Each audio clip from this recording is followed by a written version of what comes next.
Move to question number 6. Question number 6. What are some things you would do to reduce the costs of government and the related tax burden on American families and businesses? And with this question, we start with Mr. Olson. Well, thank you very much for that question. Everybody in this room is taxed too much because our government spends too much. With the economic crisis we're facing, now is the absolute wrong time to increase taxes. We must maintain the tax cuts that were passed in 2001 and 2003 that have helped our small businesses thrive and have helped our families grow. I think we need to cut the corporate tax rates. And we need fundamental tax reform. Our current tax system is broken, and it doesn't help families and small businesses. We need to get rid of the IRS completely, start from scratch, and have a tax system that people can understand and that's fair. It's time to make Washington tighten their belts instead of ours.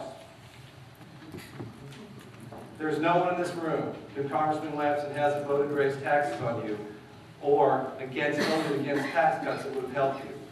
He's repeatedly voted against tax cuts for families, married couples, and small businesses. In 2007, he voted to increase taxes on every wage earner in the 22nd District by $4,000. For a family of 2 working parents, that's an $8,000 hit, and that's not acceptable. He's one of the biggest spenders in Congress. He told the Pork Good Chamber that he's proud of it. The wasted pork barrel spending bankrupts our children's future. He promised to cut taxes and spending, and he has done the exact opposite. He has broken promises, and he has failed at leadership.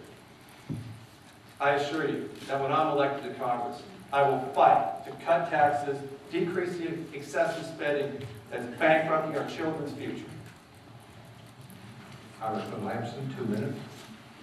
We must spend less, and we must close the loopholes in our tax code. Got to simplify the system. And we do it by doing things like opposing the bailout that was proposed to us last week, against which I voted 2 times. That would have added another $1.5 trillion or so to the debt ceiling of our nation. It's already up to $11.6 trillion, which is approaching the total amount of the gross domestic product, and soon it will not be sustainable. We would need a fiscal conservative there to continue to do what I have to do. It's not what I'm going to do, but it is what I have done. I voted to cut taxes on the middle class of our country. I led the fight on the alternative minimum tax and small business tax relief, the sales tax deductibility. I was a co-sponsor of the legislation, teacher deductibility, soldier deductions that allowed the families of soldiers reservists who were called up to active duty to be able to have a little bit of assistance while their breadwinner is gone off away from their family. And we have to increase efficiency in government. Our Congress hasn't held agencies of government accountable for the actions that they're doing. And they're spending our money, and they're spending it wildly. We have many examples.